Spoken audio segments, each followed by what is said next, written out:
Vajraksha news, ಇದು ಸತ್ಯದ ಬೆಳಕು. ವಜ್ರಾಕ್ಷ ನ್ಯೂಸ್ಗೆ ಸ್ವಾಗತ. ನಾನು ಗುರುರಾಜ್ ಪಡ್ಗೇರ್.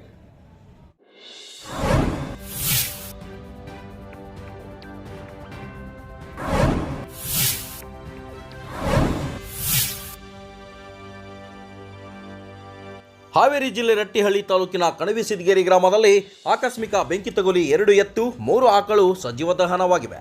ಹಾವೇರಿ ಜಿಲ್ಲೆ ರಟ್ಟಿಹಳ್ಳಿ ತಾಲೂಕಿನ ಕಣವಿಸಿದ್ಗೇರಿ ಗ್ರಾಮದಲ್ಲಿ ಶನಿವಾರ ತಡರಾತ್ರಿ ಈ ಘಟನೆ ನಡೆದಿದೆ. ಸಿದ್ಲಿಂಗಪ್ಪ ಶಿವಪ್ಪ ಬಾನುವಳ್ಳಿ ಎಂಬುವರ ದನದ ಕೊಟ್ಟಿಗೆಯಲ್ಲಿ ಬೆಂಕಿ ಅವಘಡ ಸಂಭವಿಸಿದ್ದು ಅಂದಾಜು 5 ಲಕ್ಷ ರೂಪಾಯಿ ನಷ್ಟವಾಗಿದೆ ಎಂದು ತಿಳಿದು ಬಂದಿದೆ.